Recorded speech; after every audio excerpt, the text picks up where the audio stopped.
Olajumoke Jumi baby o. Ọmọ ààrẹ of Lagos ló ń ṣọjọ́ ìbí. 68th birthday, congratulations. Happy birthday to you, ADERONKE. Mama tó bí lọ bàtà sáyé. ELIZEBETH Olajumoke Jumi baby o. Mama Olúwatóyìn mi ò ṣe. Ọmọ ààrẹ of Lagos ló ń ṣọjọ́ ìbí. Mama Elijah o. 68th birthday, congratulations.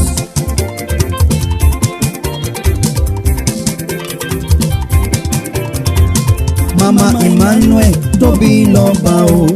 Mama Esther baby Olúwatóyìn o. Mama Elijah ọ̀rẹ́ Olúwa o. Ọmọ ààrẹ of Lagos happy birthday. Happy birthday to you ADERONKE. Happy birthday to you. ELIZEBETH Olajumoke Jumi baby. Ìbá ọdún kan ni. Ọmọ ààrẹ of Lagos ló ṣọjọ́. Ẹ̀mí aṣọ́pọ̀ ẹ̀ láyé. 68th birthday, congratulations. Congratulations. Gbogbo ọmọ Èkó ló ní kí ẹ o. Ààrẹ ọba of Lagos ní kí ẹ o. Magistrate kan Fọwọ́rọ́lá àníyàn o. Ó ní Olajumoke happy birthday. Happy birthday to you ADERONKE. Ọlọ́jọ́ ìbí máa bá lọ. ELIZEBETH Olajumoke Jumi baby. Ìgbà ọdún kan ni o mama. Of Lagos ló ṣọjọ́ ìbí. Omi aṣọ́pọ̀ ẹ̀ láyé. 68th birthday, congratulations. Àwọn ti UK nílùú London. Metropolitan Police Service nílùú London. Gbogbo ọ́fíìsà pátá náà ní kíyẹ o. Wọ́n ní Jumi baby, congratulations. Happy birthday to you ADERONKE. Ọlọ́jọ́ ìbí mama wa. ELIZEBETH Olajumoke Jumi baby. Ẹ̀mí aṣọ́pọ̀ ẹ̀ láyé láyé. Ọmọ ààrẹ of Lagos ló ṣọjọ́ ìbí. Ọlọ́jọ́ ìbí o. 68th birthday, congratulations. Happy 60th birthday to you, Elizabeth Olajumoke ADERONKE Fujah alias Jumi baby. Happy birthday. Ọlọ́jọ́ ìbí ṣọmọ Ṣé wọ́n fúnra rẹ̀ mọ̀ pánú ní orí gbà yẹ o. Àánú lórí bàláyé. Ibi tó bá kọjá àwọn kan bá bẹ̀ sọdá. Oúnjẹ tó máa ra ààrẹ dá làwọn kan jẹ tẹ̀mí bọ́. Ohun tó jẹ́ bàbàrà fún wọn ló fi ṣàrà fún ọ. Ìwọ fúnra rẹ̀ mọ̀ pánú ní orí gbà ṣọmọ. Ọlọ́jọ́ ìbí ṣọmọ. Bó jẹ́ ènìyàn ló dúró ni wọ́n ti máa sọ̀rọ̀. Bó jẹ́ ènìyàn ló dúró ni wọ́n ti jápa. Bó jẹ́ ènìyàn ló dúró ni wọ́n ti máa sùn lébi. Onídúró ẹ ò ṣe wúwo ó ṣe o.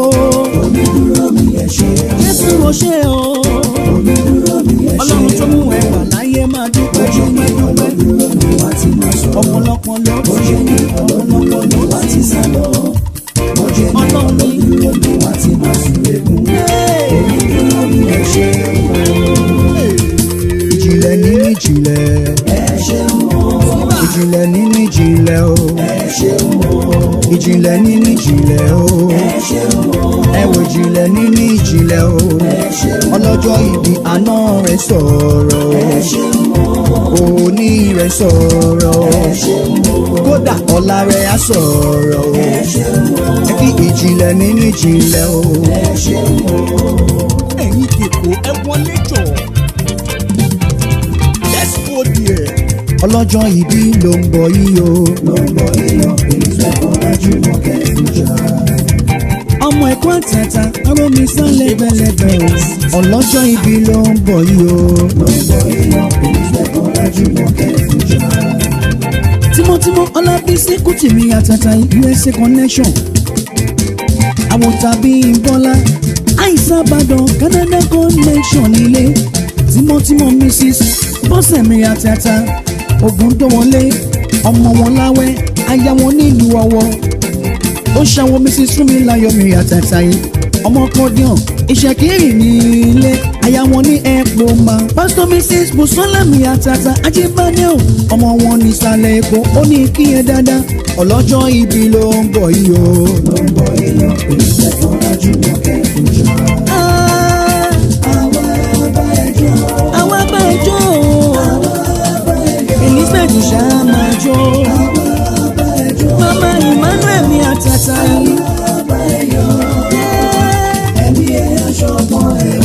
mama Olúwatóyìn, mama Elijah máa gbọ́. Mama Tóbi lọ́ba àtàtà yìí.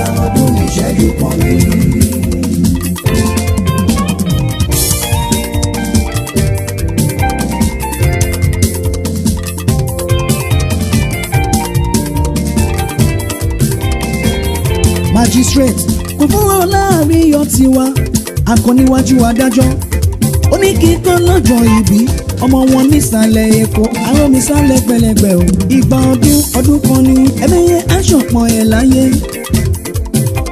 Magistrate ló ní kìkì yẹn wípé Èkó akété ilé ọgbọ́n ó ní pé Èkó akété tẹ ilé ọgbọ́n àrò jẹ́jẹ́ kò má má jà Èkó àrò mi sá lẹ́gbẹ̀lẹ́gbẹ̀ àrò jẹ́jẹ́ kò má má jà Èkó àrò mi sá lẹ́gbẹ̀lẹ́gbẹ̀. Òní lọ́jọ́ ìbí ẹ every 8th of June ẹ̀mí ẹ aṣọ́pọ̀ ẹ o. Òní lọ́jọ́ ìbí ẹ every 8th of June Elizabeth Jumoke o.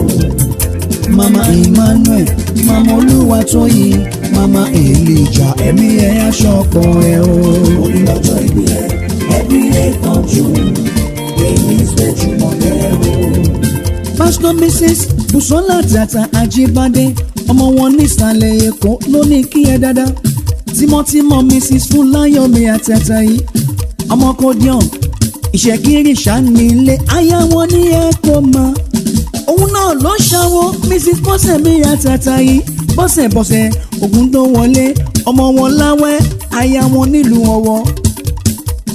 Àwọn tàbí Bọ́lámi àtàtà yìí àìsàbọ̀ ṣòro tí nígbà yẹn ò ta máa ń kọrin wípé kékeré káàmpọ́sì o kékeré káàmpọ́sì o bẹ̀rẹ̀ wá bẹ́ ò bá sá o bẹ̀rẹ̀ wá bẹ́ ò bá sá o òṣèré pẹ́tùpẹ́tù o òṣèré pẹ́tùpẹ́tù o àwa ni òṣùpá àwa ni òṣùpá o àwa ni òṣùpá o àwa ni òṣùpá o ó tún sọ wípé pàdé mi kí ló gbójúlé.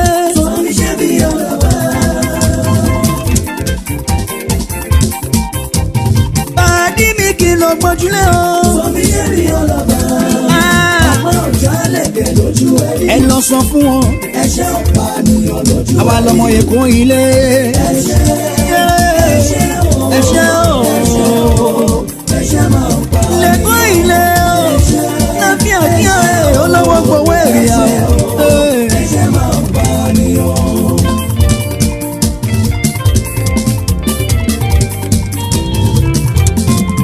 Jùmọ̀kẹ́ Fujah àwa bá ẹ jó. Elizabeth baby àwa bá ẹ yọ̀. Adérónkẹ́ o àwa bá ẹ jó. Júmi baby o àwa bá ẹ yọ̀. Ọgọ́fà ọdún tí o ti ń bá bọ̀. Adúpẹ́ o Folúwa o àwa bá ẹ jó.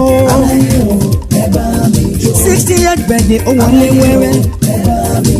Ọpẹ́ nífẹ̀ẹ́ lẹ́dùnmarè ọba o.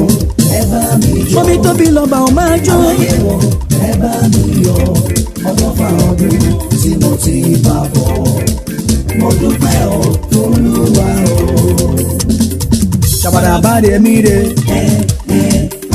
Gbadebobo ló ń kọrin. Mímí lásán mi rè. Ọmọláyọ̀ ló ń kọrin. Gbadebobo ló ń kọrin fún ọlọ́jọ́ ìbí.